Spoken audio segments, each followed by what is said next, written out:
শ্রমিকদা, আপনাকে বেঙ্গল নিউজ গ্রাফে স্বাগত। ধন্যবাদ। একটা প্রসঙ্গ সামনে আসছে যে আপনি বিজেপির আইনজীবী কিনা সেই নিয়ে কিন্তু প্রশ্নচিহ্ন উঠছে, এবং প্রশ্নচিহ্ন তুলছে আপনাদেরই ফ্রেটার্নিটির মহিলা এক আইনজীবী। কি বলবেন, কিভাবে দেখছেন? দেখুন, সবথেকে বড় ব্যাপার হচ্ছে যে আমি কোনো দলের সঙ্গে যুক্ত নই পরিষ্কারভাবে, এবং আমি না বিজেপি না টিএমসি কোনো দলেরই আইনের কোনো সেলে আমি নেই, পরিষ্কার কথা। আর একটা ব্যাপার হচ্ছে যে যারা প্রশ্ন তুলছেন বা যিনি প্রশ্ন তুলছেন, ঠিক আছে, তিনি হয়তো অন্যের বক্তব্য না শুনেই বা আমার বক্তব্য না শুনেই অনেক কিছু আজে বাজে মন্তব্য করেছেন। আমি এই বিষয়ে এইটাই বলবো, আগের দিনও যেটা বলেছিলাম যে বয়স তার কম অনেক, আমাদের থেকে জুনিয়র, কোথায় কি কখন বলতে হয় এটা তিনি জানেন না। একজন অ্যাডভোকেট, তিনি কোর্ট করে বলছেন, কোর্টে দাঁড়িয়ে আমি সংবিধান মানি না, আম্বেদকর মানি না। এটা কি জনমানসে খুব ভালো প্রতিক্রিয়া যাচ্ছে? তিনি নিজেকে যদি বিজেপির আইনজীবী হিসাবে প্রতিষ্ঠিত করতে চান বা উপলব্ধ করতে চান, আমি জানি না, তার থেকেও অনেক সিনিয়র আইনজীবী বিজেপির দিল্লিতেও রয়েছেন, কলকাতা হাইকোর্টের মধ্যেও রয়েছেন। তারা কোনোদিন এই ধরনের কথাবার্তা বলেছেন বলে আমার মনে হয় না। আমার মনে হয় তার ধৃষ্টতা বা তার এখনও শেখার অনেক জায়গা রয়েছে। হাইকোর্ট শেখার জায়গা। আপনি আপনার সিনিয়রদের কাছ থেকে আগে ভালোভাবে শিখুন কিভাবে মামলা করতে হবে, কিভাবে কোন পরিস্থিতিতে কি কথা বলতে হবে, মিডিয়ার সামনে কি কথা বলতে হবে। আপনি আমাকে অ্যাকিউজ করছেন, আমাকে অ্যাকিউজ করে আপনার কি ফায়দা সেটা আমি জানি না, বাট আমি আপনাকে বলছি যে আপনি নিজেকে হাস্যাস্পদ করে তোলার চেষ্টা করছেন সমস্ত জায়গায়। আপনি বলছেন কেউ আপনাকে নাকি অ্যাসল্ট করছে, আপনি বিভিন্ন লোকের নামে বিভিন্ন কথা বলছেন, কিন্তু এই কথাগুলো আপনার কাছে কি প্রমাণ সাপেক্ষ, কি প্রমাণ রয়েছে? আপনি মানুষকে হ্যারাসমেন্ট করতে চাইছেন। আইনজীবী যদি আইনজীবীকে এইভাবে হ্যারাস করে তাহলে কোথায় যাবে মানুষের বিশ্বাস? কোথায় যাবে? বিশ্বাস নষ্ট হয়ে যাচ্ছে। কারুর ক্ষেত্রে রেপ অ্যাকিউজড, কারুর ক্ষেত্রে মানি এক্সটর্শন, কারুকে ফ্রড, বিজেপির ফ্রড আইনজীবী হিসেবেও বলা হচ্ছে। কি বলবেন? দেখুন, মুখের ভাষা আর হচ্ছে মিডিয়ার ছবি, এই দুটো হচ্ছে যে এখন একটা টিআরপি পাওয়ার একটা বিশাল বড় জায়গা। এই হাইকোর্টের বুকে আমাদের সিনিয়ররা শিখিয়েছিলেন যে মামলা করতে হবে, মানুষের জন্য লড়াই করতে হবে, এবং অর্ডার আপনাকে নিজেকে পড়াশোনা করে সমৃদ্ধ হতে হবে, এবং আপনাকে ভালো অর্ডার করাতে হবে, এবং আপনাকে তার জন্য রীতিমতন পড়াশোনা করতে হবে, জাজমেন্ট পড়তে হবে, আপনাকে কোর্টে সময় দিতে হবে, এবং অন্য বড় যারা সিনিয়র আইনজীবী তাদের জুনিয়র হয়ে আপনাকে কাজ করতে হবে, এবং তাদের কাছ থেকে আপনার শিক্ষাটা নিতে হবে। শিক্ষার একটা অভাব কোথায় যেন আমি দেখতে পাচ্ছি আজকের ডেটে। যারা বা যিনি এইগুলো বলছেন, প্রকৃত একটা শিক্ষার অভাব। আইনজীবী, দেখুন, আইনজীবী পাশ করে গেলেই আইনজীবী হয় না। সমাজের প্রতি, পারিপার্শ্বিক পরিস্থিতির প্রতি, আমার কলিগদের প্রতি, আমার জুনিয়রদের প্রতি, আমার সিনিয়র দাদা দিদিদের প্রতি, যারাই এই এত বড় একটা ফ্যামিলির সঙ্গে যুক্ত রয়েছেন, তাদের প্রত্যেকের প্রতি আমার কিন্তু একটা দায়বদ্ধতা রয়েছে। সেই দায়বদ্ধতাটাকে ছেড়ে আমি কখনো যেতে পারি না, এবং আমাদের এখানে শেখার কোনো শেষ নেই। আমি ওনাকে এইটুকুই বলবো যে বড় কথা বললেই সব কিছু হয়ে যায় না। আপনি আমাকে কি প্রমাণ করার চেষ্টা করছেন? আমি আপনার প্রশ্নের উত্তর দিয়ে দিচ্ছি, কাউকে আপনার কাছে উত্তর চাইতে হবে না। আমি কোনো বিজেপি, কোনো তৃণমূল, কোনো সিপিএম, কোনো কংগ্রেস, কোনো দলেরই আমি কোনো আইনজীবী নই। পরিষ্কার কথা আপনাকে আমি উত্তর দিয়ে দিচ্ছি। আপনি নিজের জায়গায় নিজে থাকুন, কিন্তু অন্য কারোর ঘাড়ে আপনি ট্যাগ লাগাবেন না। এক। দ্বিতীয় হচ্ছে যে আপনি আরও অনেক কিছু বলেছেন, আমি দেখেছি। আমি বলবো যে একজন জুনিয়র হিসাবে আপনি আগে শিখুন যে একজন জুনিয়রের কি কর্তব্য, একজন জুনিয়র কিভাবে তার মামলাকে করবেন, কিভাবে তার ক্লায়েন্টকে রিলিফ দেবেন। সেই সব না বলে আজে বাজে বক্তব্য দিলে এই ফ্র্যাটার্নিটিতে একটা সময় পরিস্থিতির চাপে আপনি কিন্তু একটা স্ক্যাটার্ড জায়গায় চলে যাবেন। সেইখানে কিন্তু আপনাকে অনেক দৌড়াতে হবে, এবং আপনাকে অনেক বড় হতে হবে। সেই জন্য আপনি এইসব আজে বাজে চিন্তাভাবনা, কথাবার্তা ছেড়ে আপনি আপনার পড়াশোনা, আপনার কেরিয়ার, এর দিকে আপনি মন দিন। আমার মনে হয় সেটা আপনার কেরিয়ারের জন্য, আপনার পরবর্তীকালে একজন বড় আইনজীবী হয়ে ওঠার জন্য অনেক ভালো জায়গা তৈরি করবে।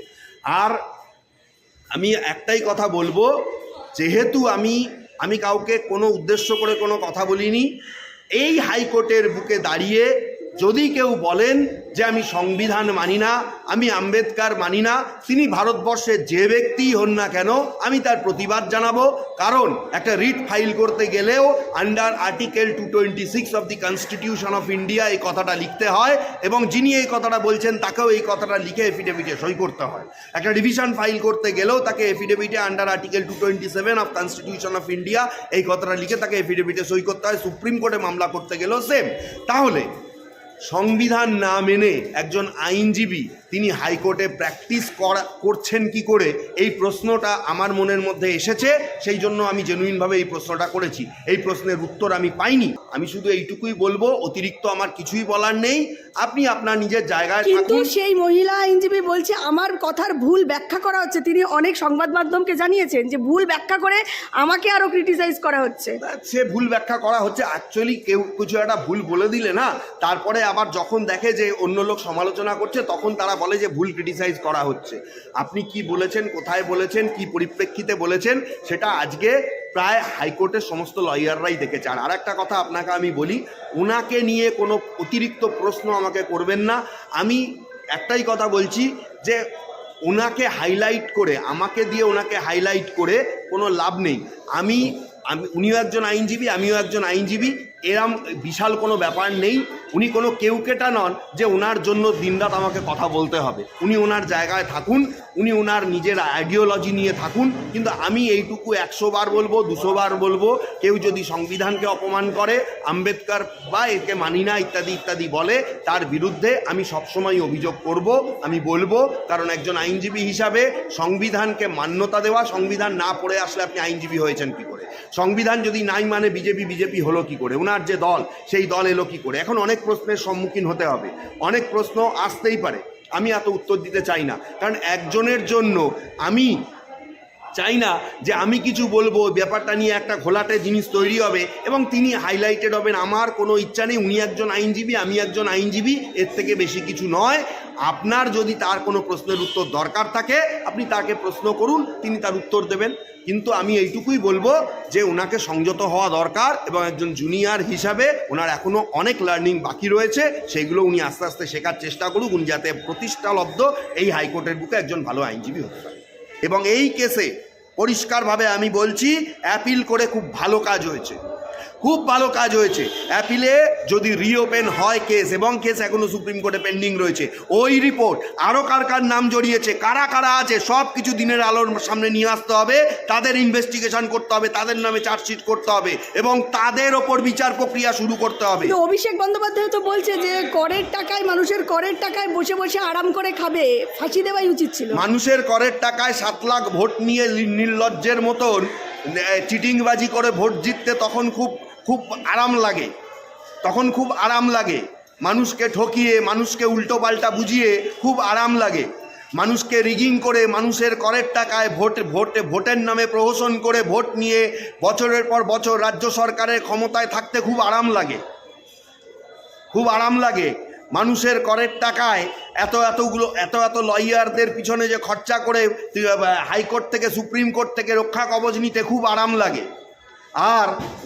আর একজন অ্যাকিউজ, সে আদৌ দোষী না নির্দোষ না কি, তার পুরোপুরি প্রমাণই এখনো পর্যন্ত হলো না।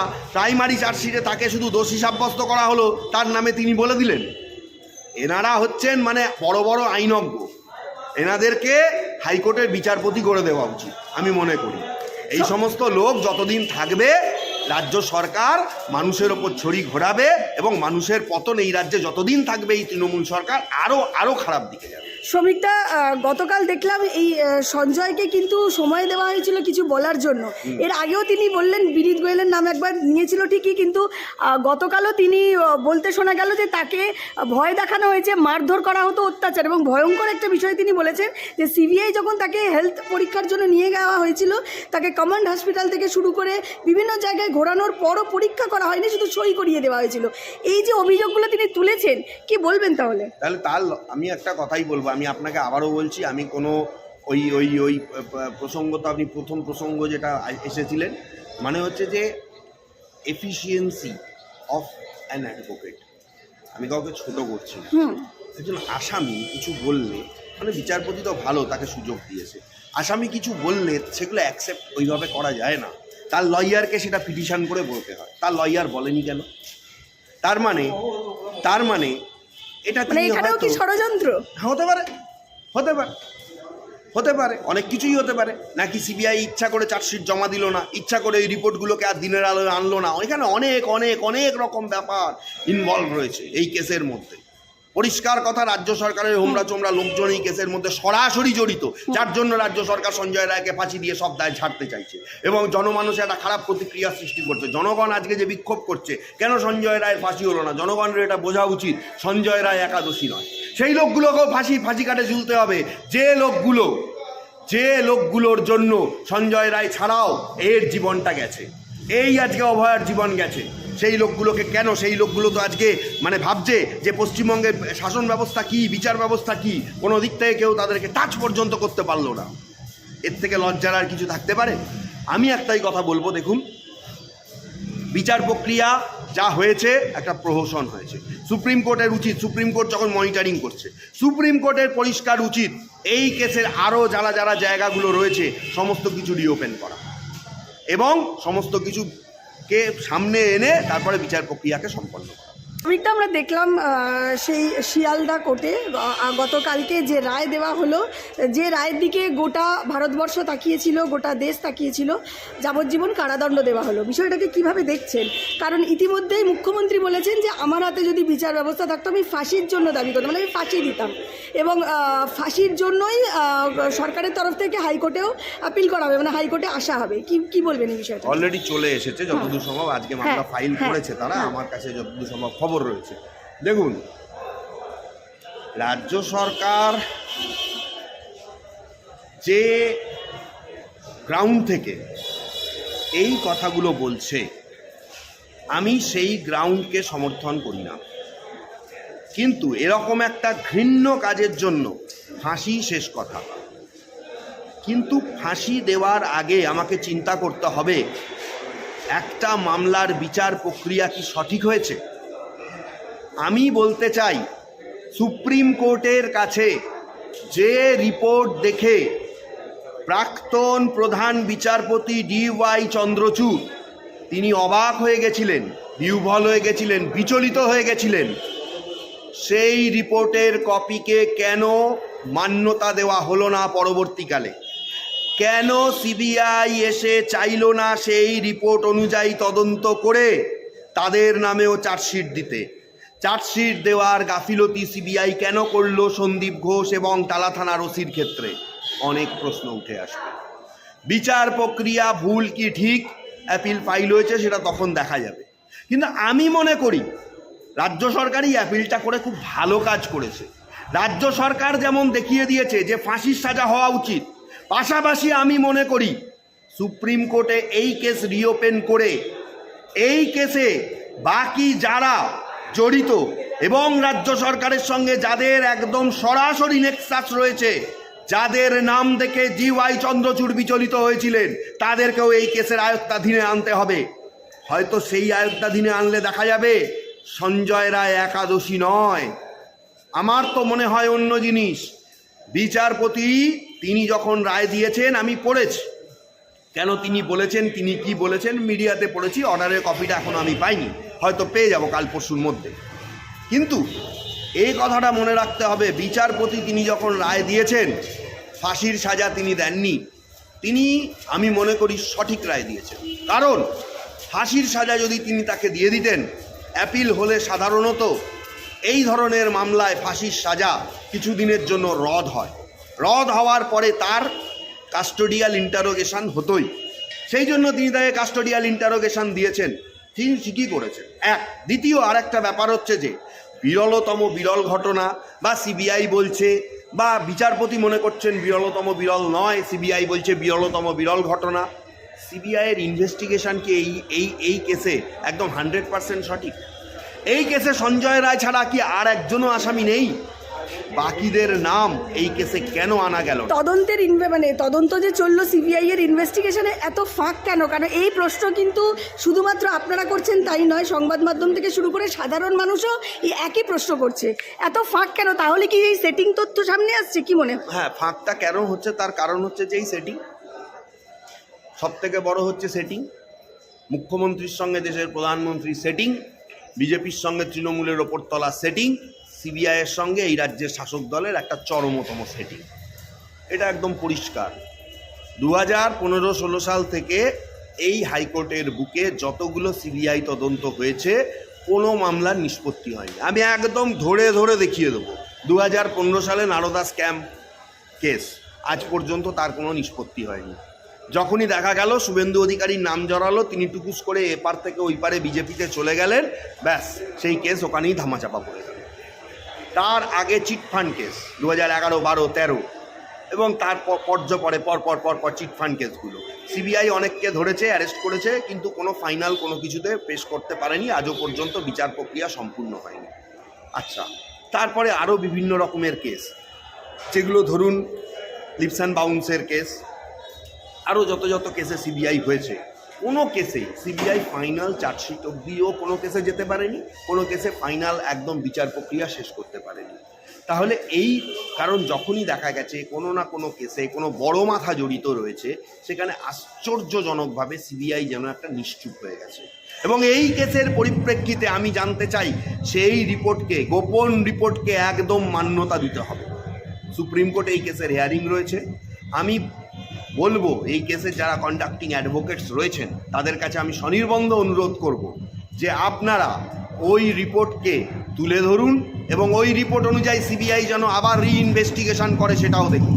আসলে রাজ্য সরকারের মাথা ব্যথা দুটো, এই যে বলছে না যে টাকা পয়সা খরচ হবে, এসব নয়।